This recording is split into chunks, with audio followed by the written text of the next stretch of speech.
Hello and welcome everybody. Thank you so much for joining us.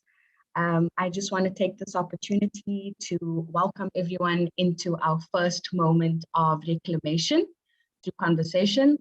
I want to thank all of the hearts and the minds that have gone into this event that is hosted by GCE and partners organizations such as Transform Education.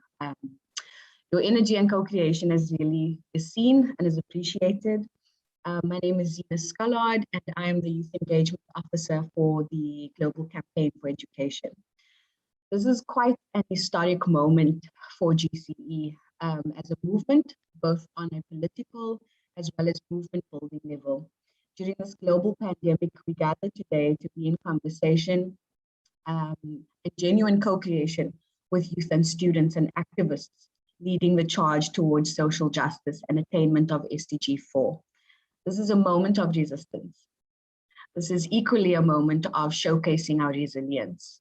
And we welcome you all to join us in sharing, discussing, and dreaming of our more inclusive, equitable education future within our lifetime. This is the first conversation as part of a series of youth action conversations that we will be hosting in the coming months. I do welcome you all and thank you all for sharing space with us. I now hand over to Natasha. Thank you so much. Thank you, Zina. Hi, everyone. Welcome. My name is Natasha. I'm the Youth Feminist Leadership Advisor from the United Nations Girls Education Initiative UNGEI Secretariat. It's a pleasure to be able to help facilitate this space. To begin, I'll really welcome everyone to center ourselves, to recognize this is a brave feminist space, and I'll invite you to close your eyes and take a deep breath. And we can do this 3 times. And one more time, breathing in the power and breathing out anything weighing us down. And when we're ready, we can open our eyes and we can continue into this space. Thank you very much. Thank you so much, Zina and Natasha, for opening us up. Welcome, everybody, to Resistance and Resilience, Financing Youth and Student Education Agendas. We are gathered here today in pursuit of reclaiming our education agenda for ourselves within our lifetime. Because why? Because education shifts power. Thank you all for joining us. My name is Shama from Transform Education, hosted by UNGEI, and my co-moderator is Rantia Sabat. Today, before we start, I would like to take the time to encourage everyone to acknowledge the land that they are on and the Native nations and tribes who have been displaced and or removed from your lands because of colonization. I would like for us to take the time to reflect on our colonized and colonizing past and its inextricable link to the intersecting oppressions that we experience today. I am especially recognizing how it affects my life as a young queer woman from the global South, recognizing the generational healing that this sordid past entails and how it currently still manifests in our educational systems. Let's work together to decolonize our minds through reclaiming and reshaping our educational institutions. Speaking of decolonizing, translations are available in as many languages as we can provide, which is Arabic, Spanish, Portuguese, French, and English. Please click on the globe button on the bottom of your screen and click on which languages you prefer to listen on. Once again, thank you all for being here. Rantia, over to you. Thank you, Shama, and hello, everyone. We are gathered here today in pursuit of reclaiming our education agenda for ourselves within our lifetime. We know that education shifts power. My name is Rantia Sabah from the Arab Campaign for Education for All. Well, the overall objective of this event is to kick off a series of upcoming dialogues being led by young people across the world. This conversation space is an opportunity for us to showcase and celebrate the amazing work being done and led by young people and students. This event also seeks to begin to unpack the intersectional issues facing youth and students when it comes to equitable and inclusive education within our lifetimes.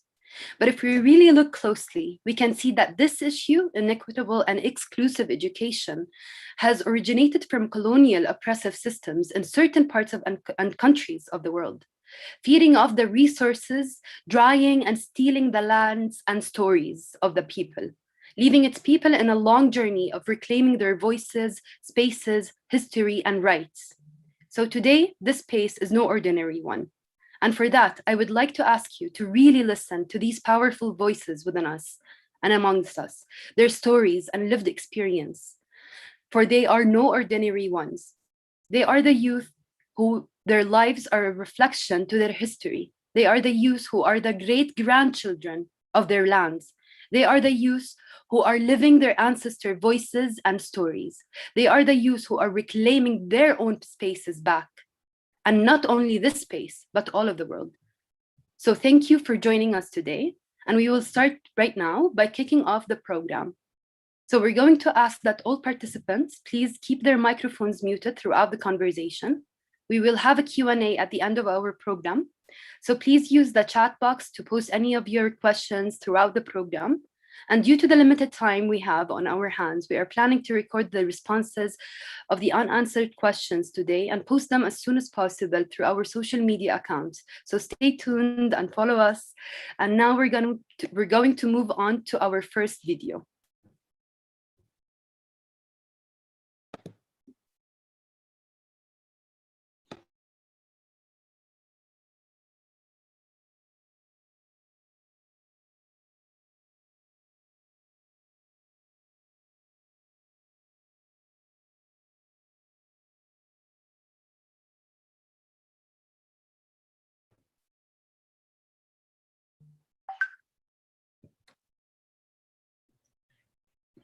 I think we're having a little bit of technical difficulties right now. So before we start, I think Rantia, maybe we can move forward with some introductions before we do the video. Yes, we can do that. We have our first panelist with us here today. It's Takudzwa Godfrey Ngadswer. I'm sorry if I'm pronouncing it wrong. And Shraddha Koirala and Andreas Ramos. If we can start by just a short introduction from each of the panelists. We can start by Takudzwa. Can you introduce yourself and tell us more about yourself? Thank you for hosting me. My name is Takudzwa Godfrey Ngadswer, the president of the Zimbabwe National Students Union. I'm also the chairperson of the Youth Committee Under Crisis in Zimbabwe Coalition and the former Student Representative Council president at CLADE Zimbabwe University. And I'm a student activist and human rights defender with the passion to drive for social justice and academic freedom to thrive. I think that stands as my introduction. Thank you, Takudzwa, and thank you for this powerful introduction, and thank you for being with us today. So we'll move on to Shraddha, and if you can pass on next to Andreas, please. Shraddha. Hello and namaste everyone. My name is Shraddha. I'm one of the GP youth leader, and I'm currently working as a senior program coordinator at National Campaign for Education Nepal. I'm working with the marginalized youth groups in some of the communities of Nepal. And today what I feel is youth can change the world that they inherit tomorrow through their education and through their learning. So I'm feeling really blessed to be in part of this meeting. I'd like to pass over to my next colleague, Andres.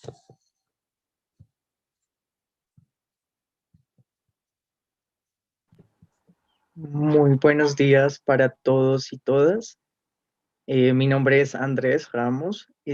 Hago parte de la Coalición Colombiana por el Derecho a la Educación y de la campaña latinoamericana por el Derecho a la Educación CLADE. Mi intención en este espacio es representar a nuestros jóvenes latinoamericanos que luchan día a día por una educación con igualdad de oportunidades para todos y todas en cada uno de nuestros territorios y sobre todo una educación más equitativa y contextualizada en Latinoamérica. Gracias.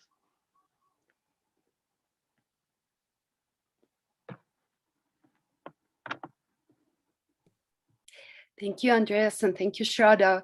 We are also blessed to have you guys with us today. And this is a powerful, beautiful space to have you guys and listen to your voices. So now we'll start with the video. Just stay tuned. Thank you.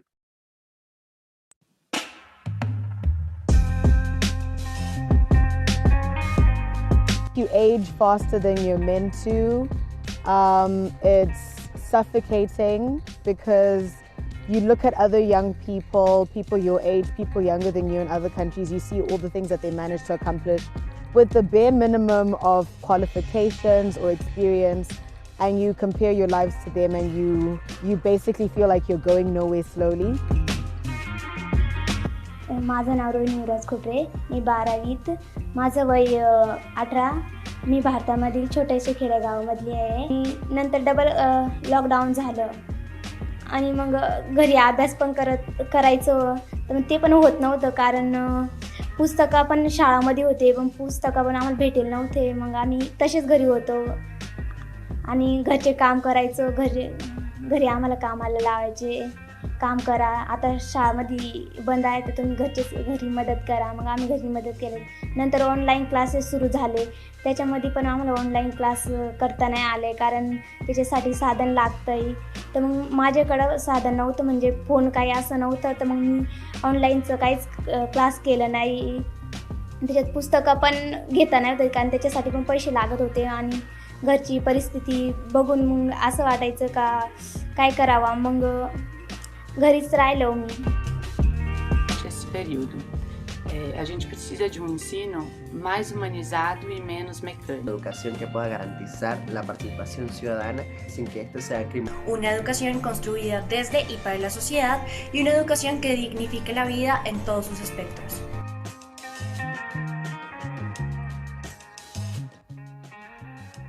Mi nombre es Ariana Rodríguez, tengo 21 años y soy estudiante de Buenos Aires, Argentina. Soy activista juvenil porque creo que las juventudes tienen que defender sus derechos, alzar nuestra voz para poder defender nuestros derechos.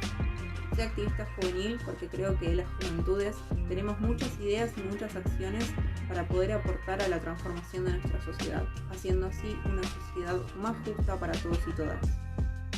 Sueño con un futuro en el cual las juventudes estén aún más organizadas y que puedan representar a todas las diversidades de cada una de las regiones. Sueño también con una juventud que tenga una igualdad de oportunidades para acceder a una educación de calidad y a un trabajo bien pago.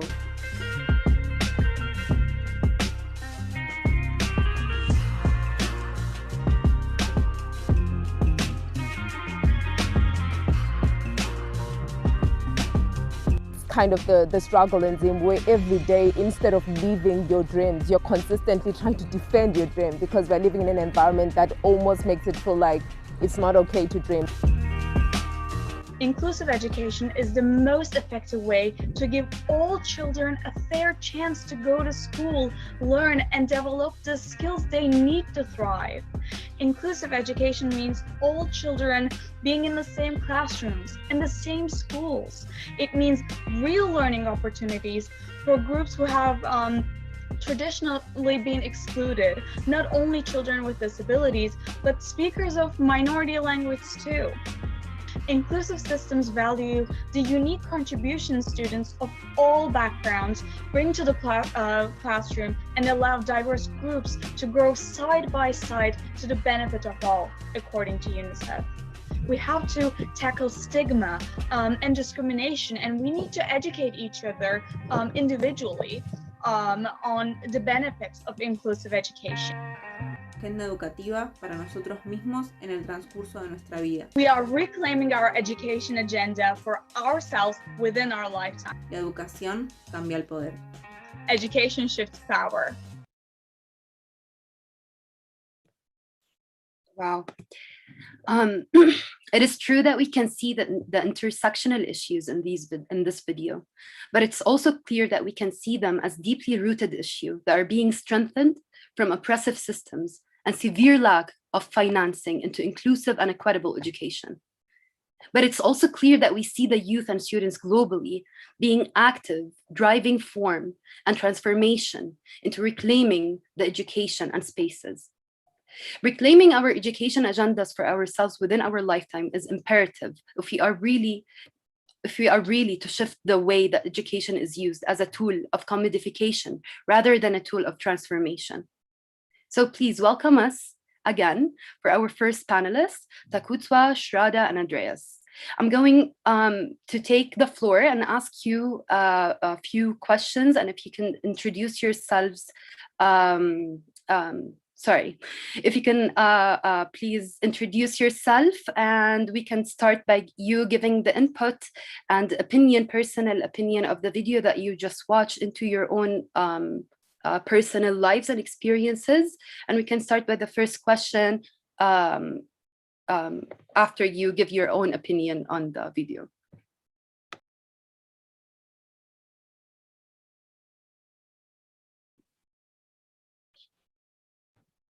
Takudzwa, can you start with the first input, please? If you can give us your opinion on the video that you just watched, and start off with the... Thank you. A brief opinion of the video that has just been shown on the screen. To myself, it's a reflection of the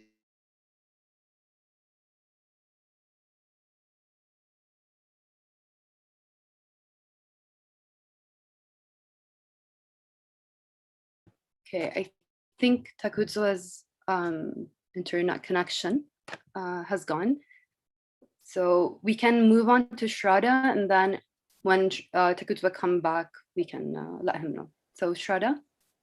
Yeah, thank you, Rankia. Actually, it was such a real and powerful video. I feel that though the video was the collection of overall scenario of the world from different nations and from different regions, but I feel that is the real scenario in case of Nepal also. So every ground realities are same, and we are saying equitable, inclusive education, but that is completely ignored, or that is being completely hampered by this current pandemic situation also. So we can, there are lots of things and lots of stories to share with you all, but that picture or that video was really, really very powerful one. Thank you, Shrada.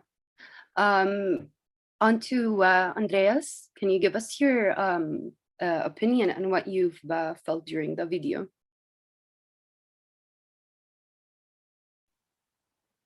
Bueno, viendo las voces de los muchos estudiantes y jóvenes tan diversos en el mundo, veo que realmente afrontamos unas consecuencias también a causa de estos modelos que lo que hacen es llevar la educación a un modelo privatizador que nos llevan carentemente a nuestros jóvenes a una situación en la que debemos organizarnos. El mensaje es muy claro de nuestros jóvenes y es que necesitamos una mayor participación activa y una representación contundente en muchas de las políticas gubernamentales y espacios de incidencia para mejorar nuestra calidad educativa y sobre todo el acceso libre, gratuito, de calidad educativo en muchos de nuestros territorios y regiones. Desde mi experiencia, sobre todo, he afrontado el hecho de que la educación cada día esté empobrecida y privatizada y que tengamos, por consecuente, que luchar de una manera mucho más contundente por alcanzar nuestras metas y nuestros sueños en espacios donde de pronto no sea posible debido a las múltiples condiciones y factores que tenemos en nuestras regiones que afectan nuestra calidad de vida y nuestros sueños como jóvenes.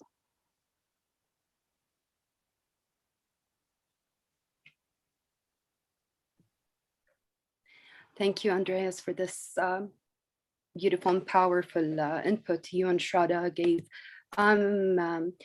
Unfortunately, Takudzwa is having a bit of difficulty, so he'll move. Here.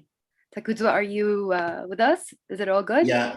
Yeah? Yeah, I'm sorry, just dropped off. But I was giving a reflection of how the video is a lived reality of the material conditions and concrete realities to which the youths in Africa and world over are facing. As for myself, I see myself in that video reflecting on the experiences that I have also faced as a youth and student. I've been arrested 5 times in Zimbabwe. I've been abducted. I've been tortured also because of speaking truth to power. And this is a reflection that is all reflected in that video. We are facing a situation in which there is military state party conflation, at which the judiciary is being overridden by judiciary, by political expediency. We are facing a situation in which student activism is being criminalized, and all that can be summed up by the video that we have just seen, abject poverty, in which education is not made affordable and accessible to some. And as a student activist and as a human rights defender, I do believe that opportunities should be there for all to acquire education, because education is a bulletproof to inequalities, a bulletproof to violence, a bulletproof to whatever situation that you might think of as a vice towards humankind. Wow, Tagutua, thank you. And I loved your metaphor, the bulletproof for life, the education. So this is very, very beautiful. And it's true on so many levels. And thank you for this, you're sharing your own experience and your lived experience for that. It's very powerful. I would like to start by asking very specific, more specific questions that it's in connection to also to the video and what you guys shared. So we'll move on to the first one, which is, what are some of the key challenges facing youth and students when it comes to accessing inclusive, equitable, and safe education? We can start by Andreas, if it's possible.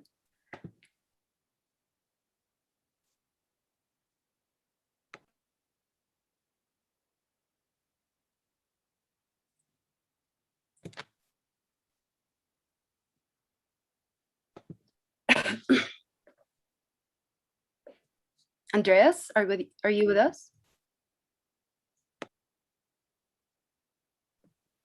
Aló. Bueno, justamente en América Latina y el Caribe estamos enfrentando unos retos y unos desafíos muy grandes en cuestiones de acceder a una educación inclusiva, equitativa y segura. Debemos saber que las situaciones de criminalización y hostigamiento a estudiantes y jóvenes pues está generando unos impactos muy graves de forma directa o indirecta y que está afectando en muchos casos el entorno personal, familiar, social de nuestros jóvenes, teniendo sobre todo unas implicaciones colectivas en muchas de las temáticas que como jóvenes representamos por la defensa de los derechos humanos y también de los derechos educativos. Entonces, allí estamos corriendo realmente el riesgo de vida, de integridad personal, afectaciones también en la integridad física, psíquica y sobre todo en las trayectorias educativas.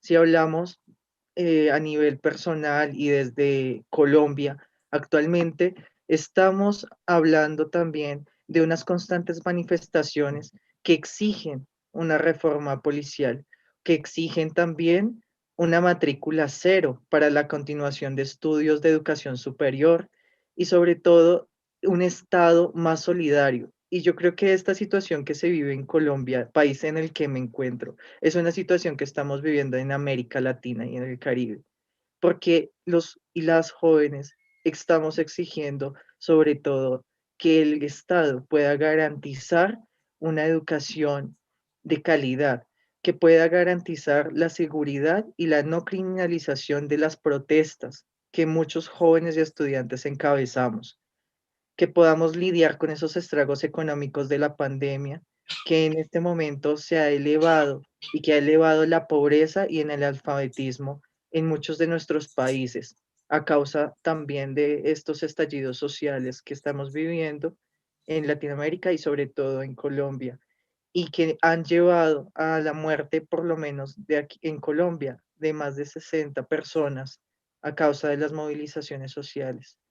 Creo también pues que dentro de esas múltiples manifestaciones que estamos teniendo en América Latina, pues nosotros los jóvenes hemos liderado también y han sido esas reivindicaciones que se refieren a la educación, destacándose sobre todo entre ellas la defensa de una educación pública, gratuita, de calidad, como ya lo mencionaba, con más recursos para esta educación, el que reconozcan la diversidad y donde podamos superar las múltiples formas de discriminación y violencia presentes en los sistemas educativos, en donde podamos tener también mejores condiciones de acceso a las escuelas con mejores infraestructuras, en donde promovamos también ese rechazo a la privatización, a la terciarización de la educación y sobre todo a las pruebas Thank you, Andreas. I'm estandarizadas. sorry to cut you off because we have limited time on our hands, but what you gave is very powerful and it's true. And it's one of the things that we are all sharing right now. And it's obvious for all of us that there's so many intersectional issues that needs to be deeply faced and fixed as soon as possible. But thank you so much. We'll move on to Shraddha, but I just wanted to point out that we have very limited time. So if you may keep the answers maximum to 1 minute. So Shraddha, can we start with you with the same question? Yeah, thank you, Ranshia. Actually, currently with the large population under poverty in my region, most of the children who are from the marginalized and disabled community, they often struggle to get access to education because our education infrastructures are not fit for them. When this COVID happened, we had done one research and we found that most of the children from marginalized and disabled groups left the schools for income generating activities because money mattered for them rather than education. Girls in my region most of the time face physical and mental violence from their parents and from their teachers because lessons on sex education are skipped in most of our schools, and LGBTIQ people are considered stigmatized in our community. So when it comes to providing inclusive and safe education to girls, most of the time it is just limited for providing the separate toilets for the girls. And that's what they call the gender-friendly infrastructures, but that's also not being properly used. We have been hearing stories from our younger sister who still do not go to school 4 or 5 days in a month due to the menstruations. Situation has been worsened by this pandemic too much because there was one young girl, just like my sister of 12 years old, who was dreaming to be a nurse, who was pushed back for a child marriage few months ago because her family suffered from financial crisis after the education. In my neighborhood also, a younger brother. Well, apologies, Shraddha. We're under 1 minute. So thank you for this, and especially for the last person's story. It's very real. And we would like to hear maybe more on to the next question, but we're going to move right now to Takudzwa. Are you with us? And if you can answer the question, please. Can you please pardon me? The question I didn't. Okay, of course. What are some of the key challenges facing youth and students when it comes to accessing inclusive, equitable, and safe education? Thank you. I think to answer that, I would really need to firstly give a contextual framework that the criminalization of student activism, like I have said, is part of the big or the problems that are making youth and students fail to access education. The death of the Eswatini's 25-year-old law student can be mentioned in particular. We have also financial challenges, which are economical, in which some of the economic instabilities are failing for the students to afford basic education, which is a right to their supreme documents, the constitutions in their variety nations. And I think that in brief can sum up to what are the challenges that the students and youth are facing to access education. Thank you, Takudzwa, for this beautiful apologies. So I think we can move on to the next topic right now, and thank you for joining us all, and thank you so much for our powerful guests who shared their valuable insights and analysis. Unfortunately, we're gonna skip to the next part. We're not gonna have the space to have another question, but we're gonna have another space to discuss rather more on the Q&A. And again, thank you all so much for this powerful voice and insights and analysis of the challenges you're facing, especially in inclusive and safe education. We are truly reclaiming our agendas within our lifetimes by firstly understanding the systems and the blockade within it. Let's move on and now to why and how can we protect and finance youth and students, organizations, and independent education with this short video.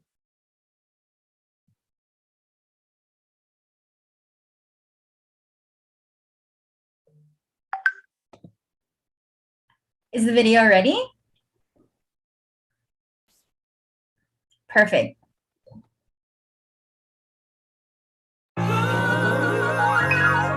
That the government has since maybe make it a DNA or part of their habit to arrest young people who are fighting or trying to break the buccal cavities of oppression.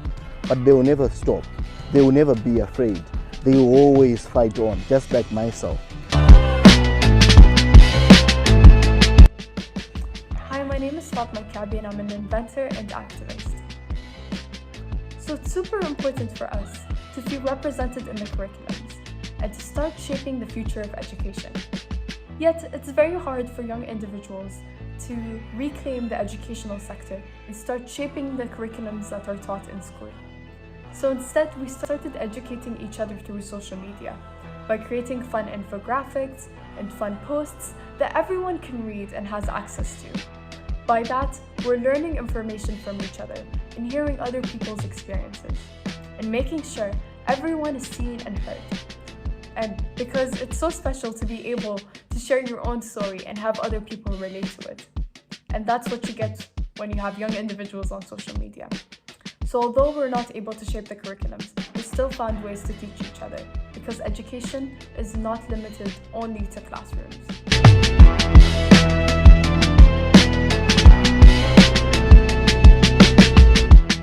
My name is Lala Toure, a 23-year-old Gambian political science student at the University of the Gambia. I am currently the Gambian representative to the Commonwealth Youth Council and equally an alumni of Fawegam Gambian chapter. There is a dire need for governments to prioritize education financing during the formulation, planning, and implementation stages of all state annual budgets. There is also a need for states to intensify efforts to ensure periodic assessments of priority education needs within every fiscal year. These assessments will basically ensure the government has access to accurate and timely data to identify key areas of intervention within the educational system on an annual basis. All of this will ensure an enhanced educational systems and will also ensure people have life-changing experiences with education, giving them the chance to subsequently contribute to the vibrant socioeconomic and political development of their various nations.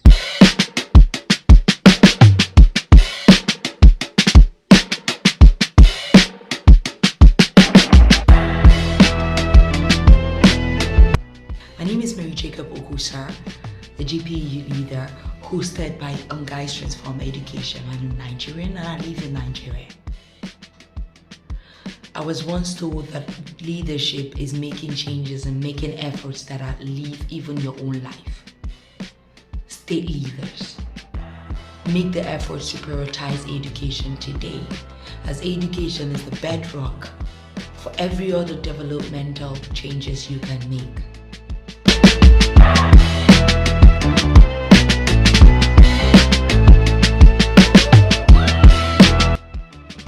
Bonjour à tous, je suis Geneviève Ngodjon, enseignante syndicaliste camerounaise, vivant dans la région du littoral du Cameroun. J'y enseigne depuis 5 ans et je suis de la Fédération camerounaise des syndicats de l'éducation, en abrégé FECAS.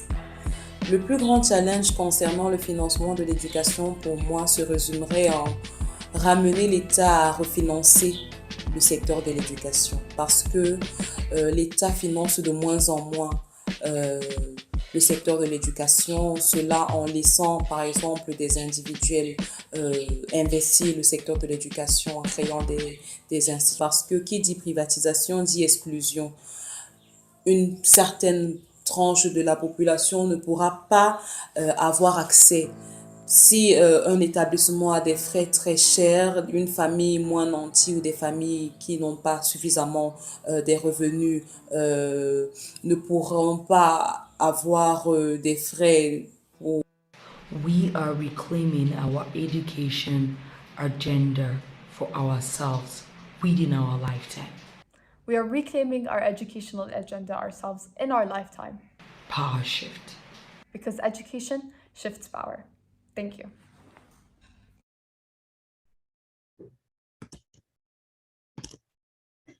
Thank you to all our previous panelists and to the speakers in the video. Very, very powerful. Youth and student leadership and activism has been showcased, and that has been showcased is very empowering. And thank you to the previous speakers for linking the need for educational systems to our material conditions that we experience and the need to respect the rights to dissent and to protect youth and student activists who are working in real time to reclaim our educational agenda. In the pursuit of reclaiming these agendas, access to our educational systems also need to be very much inclusive, transformative, and liberating. Let's discuss this with our next panelists, who now I want to welcome. As I call your name, you have 1 minute to introduce yourself, your pronouns, and a quick reaction to the beautiful video that was just presented a while ago. Let's start with you, Jonah. Hi everyone. I'm Jonah Toralde from the Philippines. My pronouns are she and her. I'm a feminist activist, also member of Transform Education, hosted by UNGEI, and also incoming vice chairperson of the guiding group of She Decides. So I'm working on local movement building and youth organizing on sexuality education, bodily autonomy, and reproductive health. So the video was really resonating with what's happening also here in the Philippines and in Asia Pacific, and that we need funding for young people, and yeah, we need power shift because education really shifts power. Thank you very much, Jonah. Let me shift it now to Carmen. Carmen, please take the stage. Hello, everyone. Thank you for having me here today, and thank you, everyone, for organizing this event. Well, I'm Carmen Romero, and I'm a member of the steering committee of the Global Student Forum. I've been a student activist since I can remember, basically. And I'm currently a student, and I really feel also represented by the video that we have just watched. I think it really pictures the situation of the students all over the world, the struggle that we are facing. And even though our contexts are really, really different from different parts of the world, I think education is suffering a lot, and we are in this commodification process that is really hurting students. And I think we are here precisely to fight together against this kind of neoliberal processes and to fight for an education that is inclusive and that allows everyone to be part of it. Thank you very much, Carmen. Very powerful and very true. I'm going to now move on to our next speaker, Suhair. Suhair, please take the stage.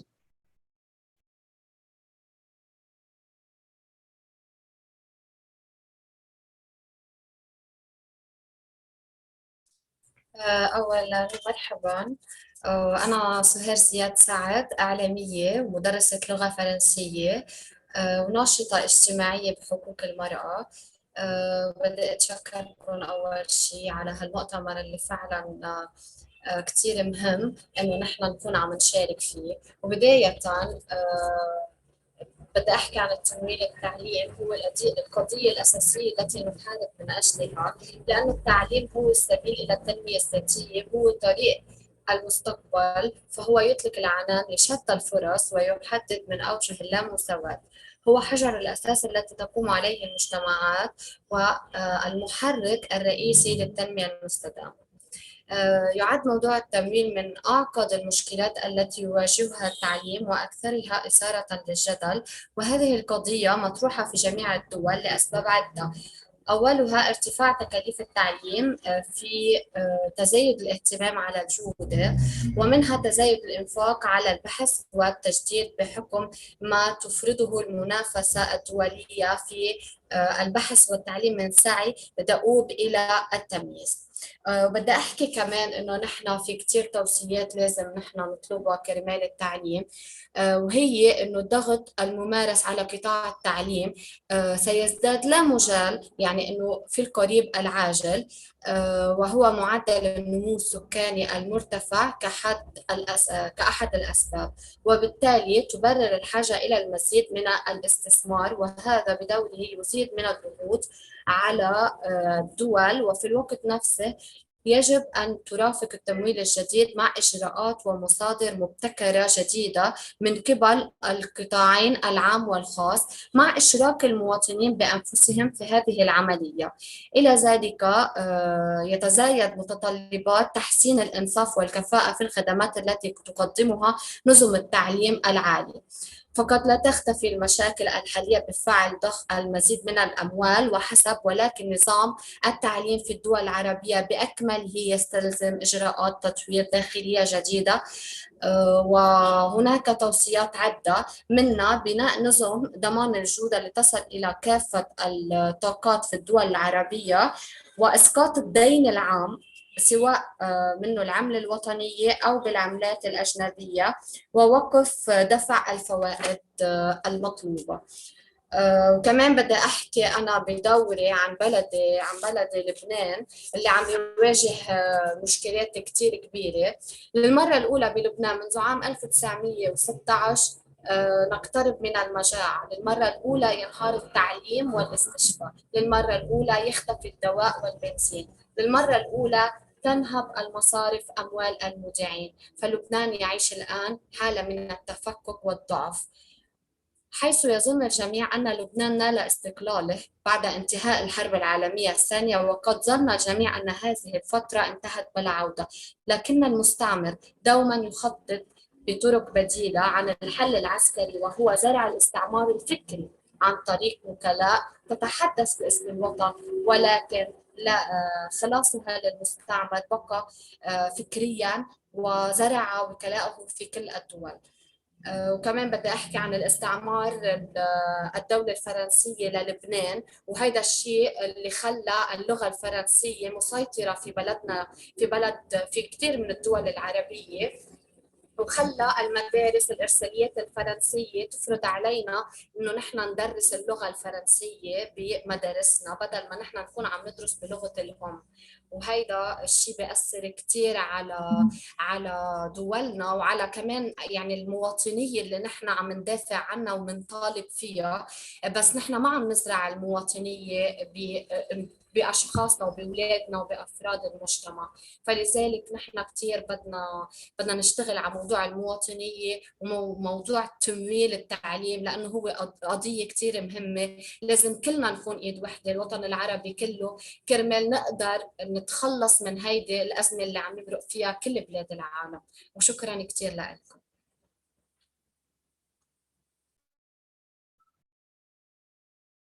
Thank you very much, Suhair. You know what? You are very, very advanced. I was going to ask the same questions, and maybe later I can ask you to maybe give some ending credits or some ending parts.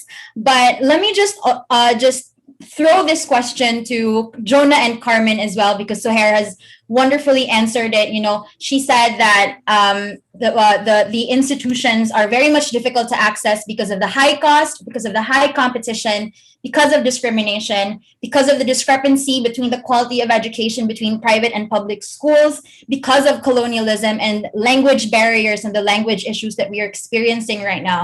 Jonah, Carmen, maybe let's start with Jonah. From your experience, what are the things that are missing from our educational institutions, apart from the things that Shraddha has wonderfully and rightfully pointed out? Yes, Shama, I'd like to start this with a story. So a few pre-pandemic, I had the chance to do an interview, a research on sexuality education. So we had to interview teachers as well. And I interviewed a social science teacher who loves who loves the sexual health education curriculum that we're planning to do and that we're lobbying to the government.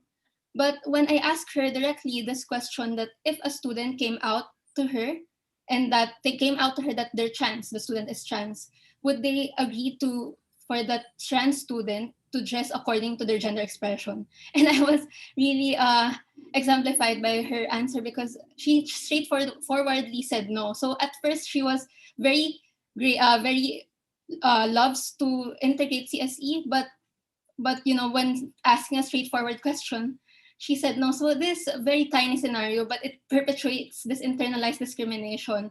And it's ironic because this is the system. What we're telling her is the system that we want to build.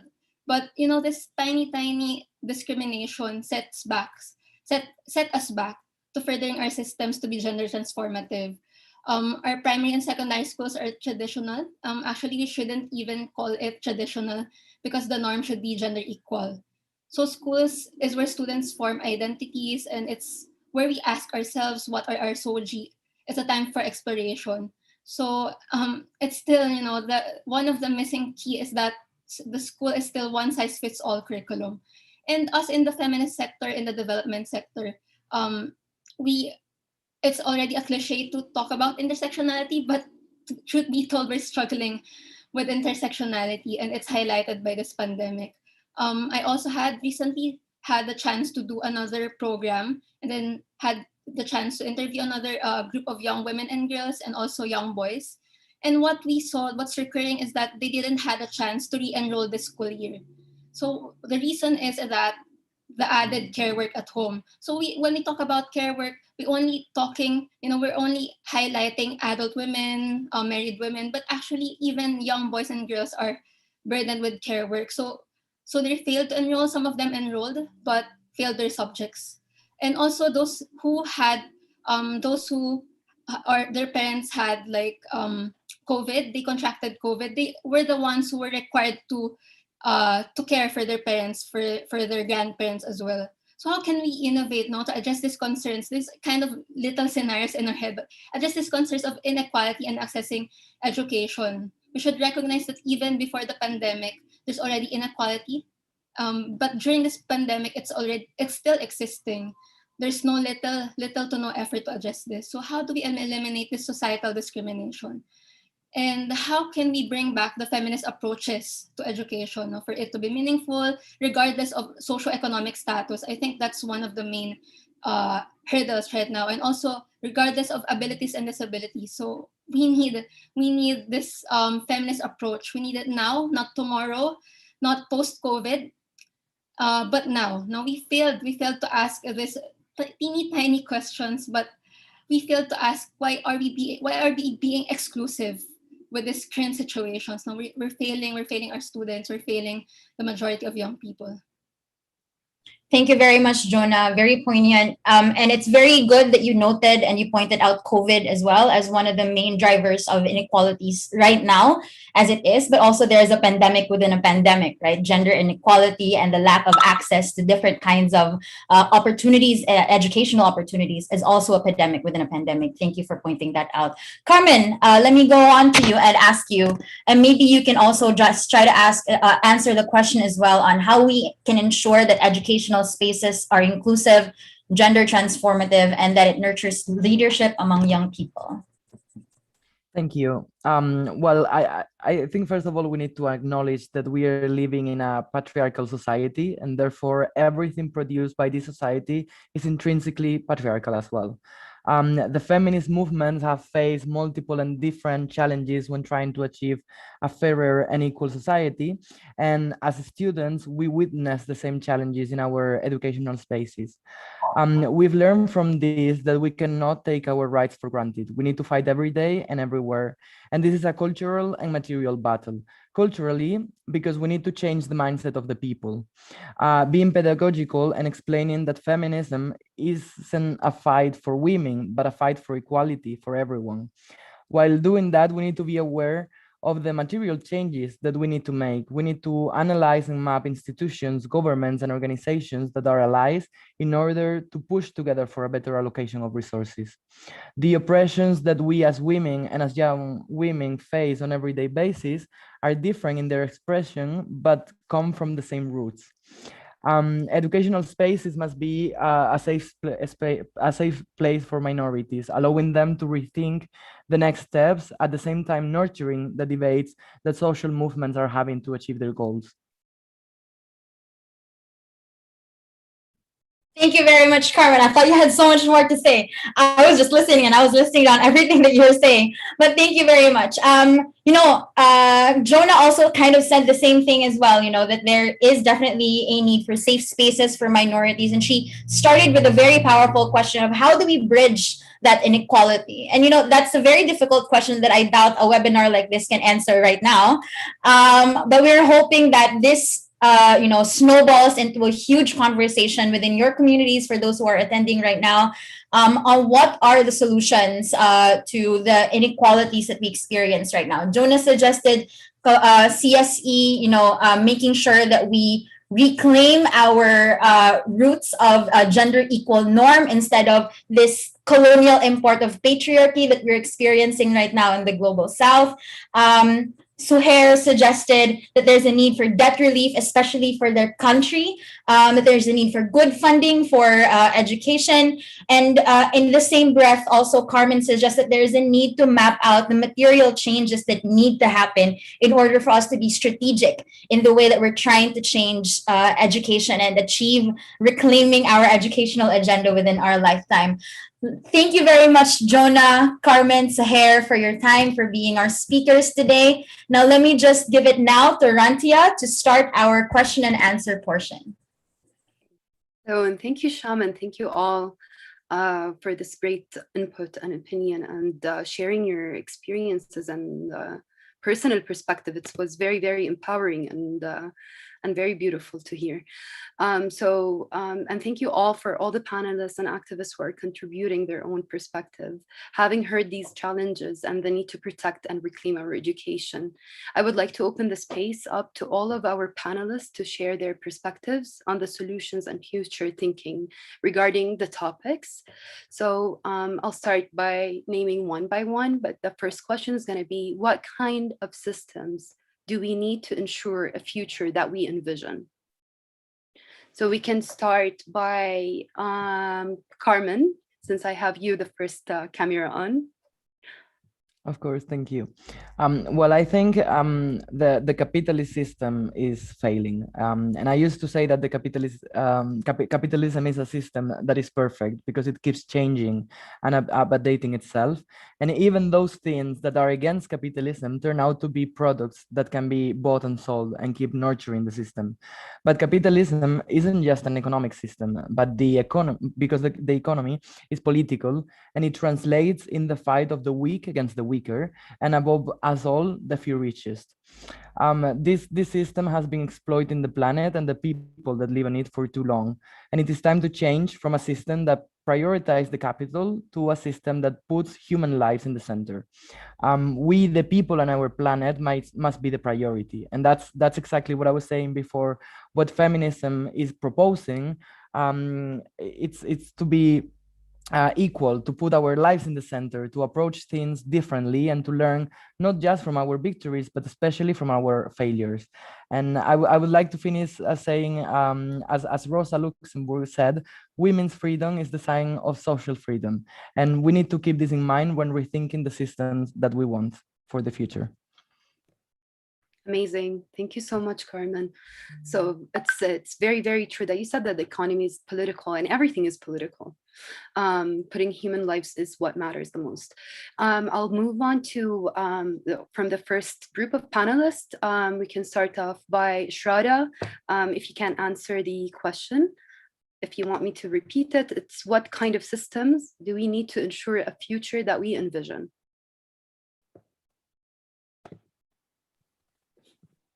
Thank you. Actually, what I feel is we need to find a system that can redefine the overall meaning of education the way we are having the education and the way we are gaining the knowledge. Because first of all, we need to build trust among the parents, youth, and children that education is just not a right, rather is a key to overall development. And for this, there is a need of overall structural changes within the education system. The value of education is to be redefined. And secondly, the marginalized and deprived youth must be included in the decision making and leadership positions, because we want to be the partners of change, not the beneficiaries. So the system should address our positions, our voices, and our initiatives also should be better recognized and integrated with the decision making process. There is also a strong need of the system that would support the young women's leadership in the overall decision making process. And what I would like to say is young people, especially the marginalized girls, require safe space to engage and to discuss their ideas and problem. And there is a need of investing in the sustainable skills and awareness that supports rights and livelihood of the marginalized youths. So we young people, we do not have much experience that are not worthy one. So everyone should start looking the opportunities for young people to build skills at a early or young age, contributing to their education and learning. So I would like to envision for that type of systems in the days to come. Thank you so much, Radha. And I loved your input of the partner of change. It's in the systematic integration of young people and their voices within the system, this is the main base of all the changes that we're trying to do. It's inclusivity. So thank you so much for that. We'll move on to the next panelist. Let's start up with Andreas. If you can answer the question. And again, I'm going to repeat it because I barely remember the questions as well. So it's what kind of systems do we need to ensure a future that we envision as youth? So we'll start with you, Andreas. Bueno, considero que necesitamos realmente un sistema basado en el buen vivir de las comunidades, de los pueblos, consciente del territorio, de la madre tierra, de los aprendizajes de la vida, esos aprendizajes diversos, alternos al formal, que reconozcan las diversidades presentes y sobre todo que como jóvenes también creemos que mediante esa participación colectiva y la toma de decisiones, sobre todo sobre la escucha de diferentes voces con ideales nuevos, diferentes, innovadores, pues es que vamos a lograr que la participación colectiva y la toma justamente de esas decisiones lleven a que el derecho humano a la educación pues sea fortalecido y sea fortalecido mediante unas políticas que promuevan y garanticen el aprendizaje también a lo largo de toda la vida, porque necesitamos una educación que considere un aprendizaje también intergeneracional y sobre todo que tenga una financiación, una calidad y un acceso educativo, sobre todo en esta época, en donde la distancia ha abierto esa brecha, en donde el COVID-19 ha mostrado que necesitamos un acceso educativo remoto durante la pandemia y posterior a la pandemia también, porque necesitamos posicionar la educación, nuestras voces en esas agendas gubernamentales, en ese derecho a la educación como algo fundamental para el desarrollo de nuevas sociedades, de unas infancias sanas emocionalmente, de adolescentes y jóvenes libres y sobre todo de personas adultas capaces de reconocer las nuevas voces que están surgiendo desde las miradas de nuestros mundos.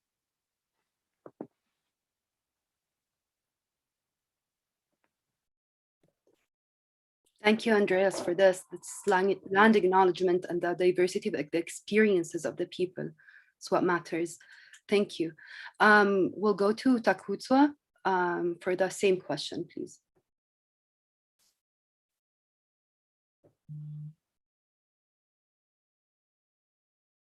Okay.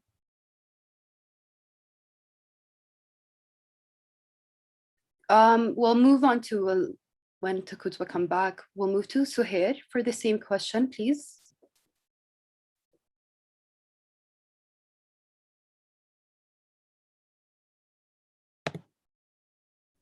ممكن بس تعديل السؤال بليز؟ Yes, what kind of systems do we need to ensure a future that we envision?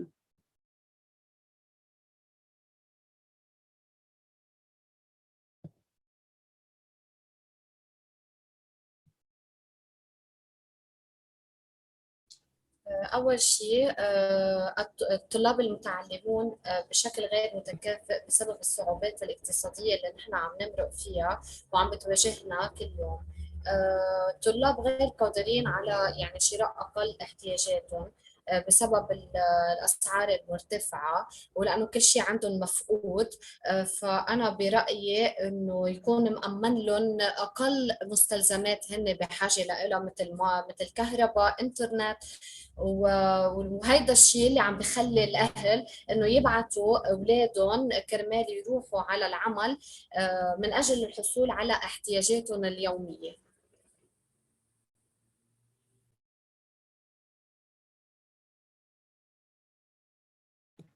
Okay, thank you, Suhair, for this. We'll move to our last panelist for the same question, Jonah, if you can join in and answer the question. Thank you. Yeah, thank you, Arantia. I'll keep it very quick. But I think the systems that I need is a system that directly funds young people. I think it's been mentioned by the other panelists and through the videos.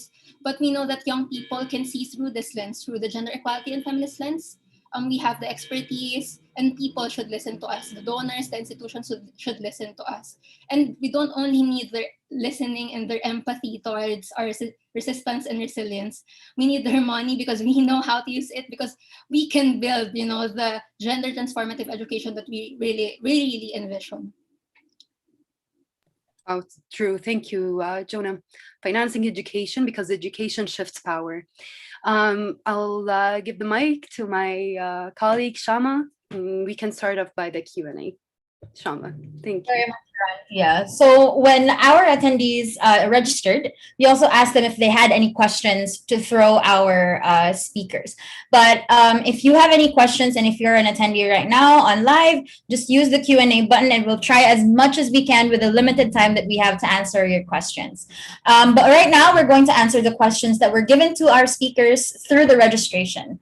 Let me start with the first question, just one question from me. And I'd like to throw this question to Jonah and Carmen, and maybe Takudzwa if you'd like to answer this as well. What does a decolonial education look like in your current context? Who wants to start? Jonah, Carmen, anybody? Carmen, go ahead. Well, I think, unfortunately, we, or at least in the education that I've been having, and I've always studied in public institutions, unfortunately, we don't have a decolonized approach for education. And this is really sad, especially like for me personally, it's really sad because I'm Spanish by origin.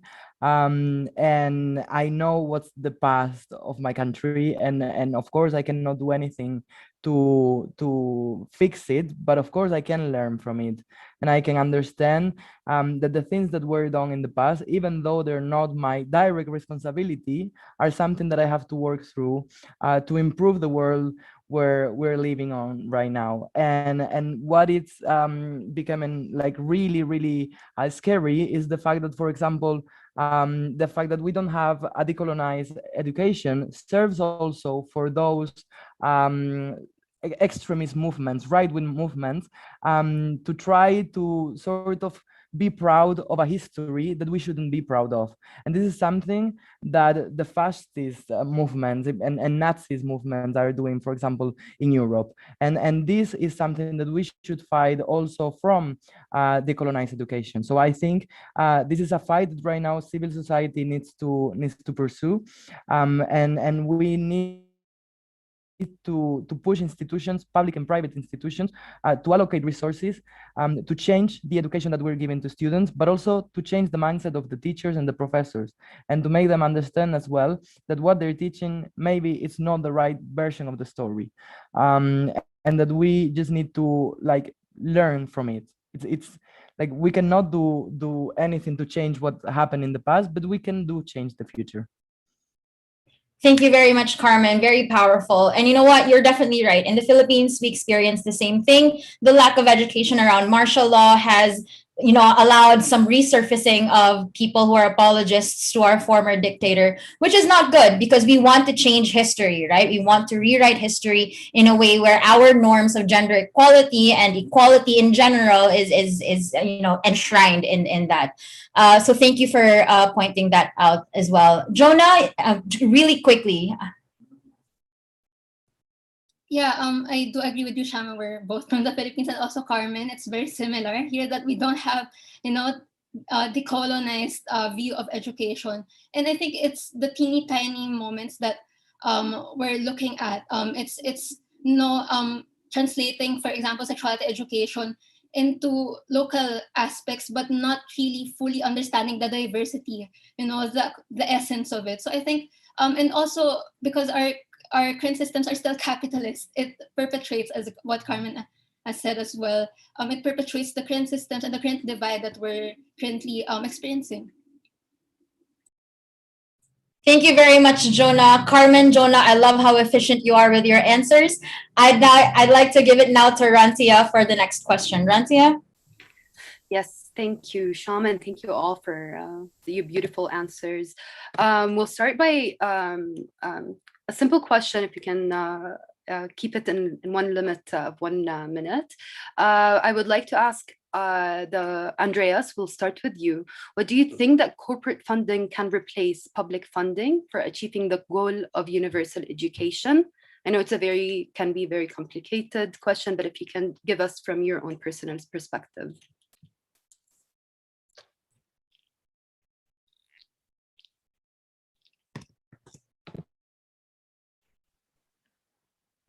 Realmente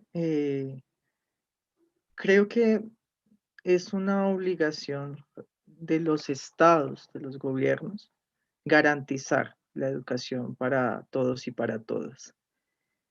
El privatizar la educación o mediante la cooperación puede venir útil y no debemos negarnos a las nuevas posibilidades, siempre y cuando se piense en una educación que permita unos currículos contextualizados, una educación que forme para la vida y no para el trabajo, una educación que nos ayude a sentipensar como seres humanos y a vivir bajo unos ideales también de sostenibilidad que permitan mantenernos en el tiempo y ayudar también al cuidado del medio ambiente, de la vida y a entender al otro, a la otra, a esas nuevas visiones de vida que tenemos en el sistema educativo. Necesitamos, sí, financiación, pero también necesitamos que venga acompañado de una calidad y de unos aprendizajes que sean para la vida y desde los saberes que se tienen en cada uno de los territorios que sabemos que son diversos, diferentes, pero que contemplan un mismo fin y es el cuidado de la vida misma en todos los sentidos.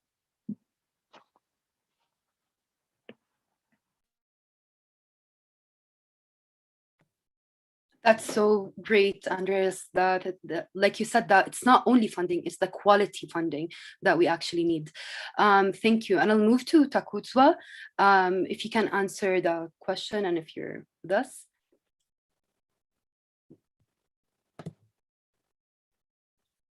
Yeah, if you may pardon me again on the question. Yeah, the question is, do you think corporate funding can replace public funding for achieving the goal of universal education? Thank you very much. I think I do concur with what the previous speaker has mentioned as to quality funding that needs to go to the education sector. We need to realize how wealthy our nations are. And I think in all this prioritization of the budget itself towards the national expenditure must be on the forefront. Of course, we might talk about public expenditure, but how much are we spending? For example, in Zimbabwe, you find that much of the money is given to the military when the country is not at high risk. So you are then worried to say, why is much of the money being given to the military when we are not even at war or in any battle that we are fighting, when we need to redirect that money to education?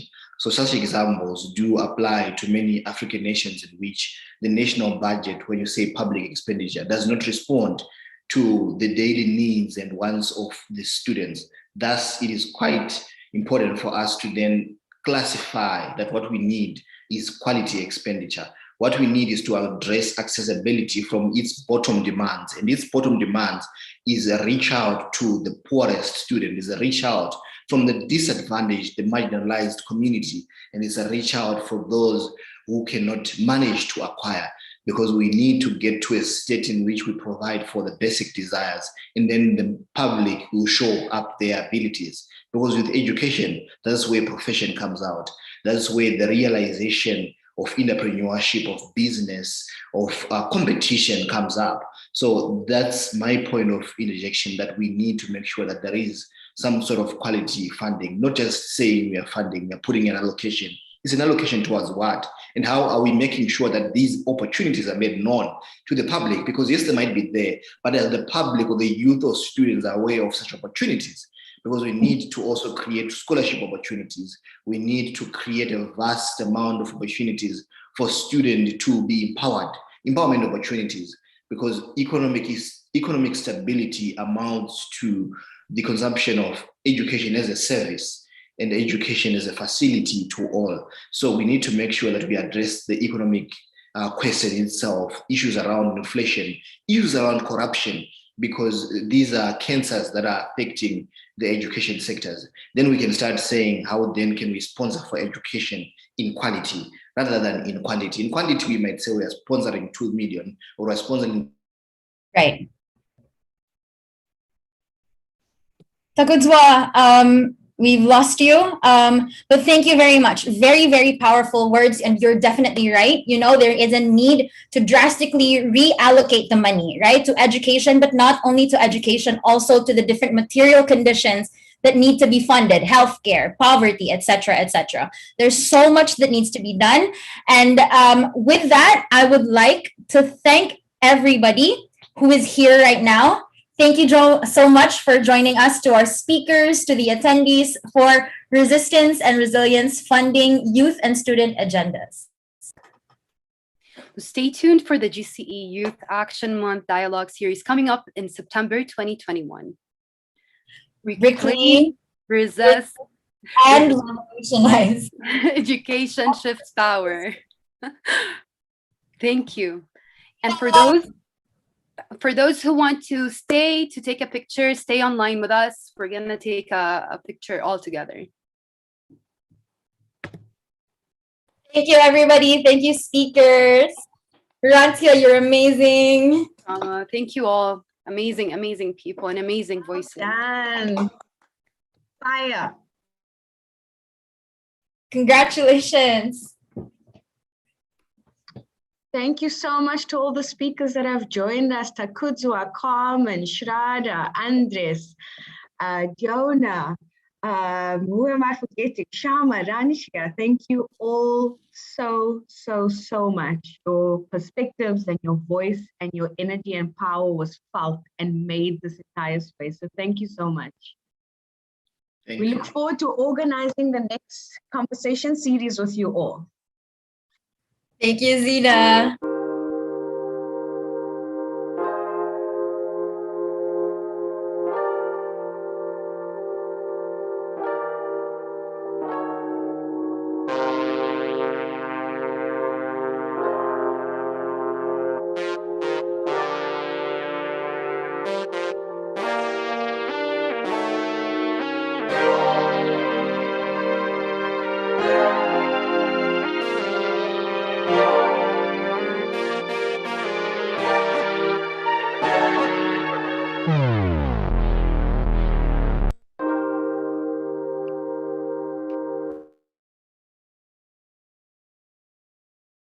So I think pictures.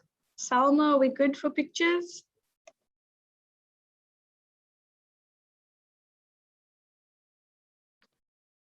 Hello, Rifat. I think I think we're good. If everyone can switch on their videos, that would be great. Cool. Hi, Sam. I just end the live streaming for us. Thank you.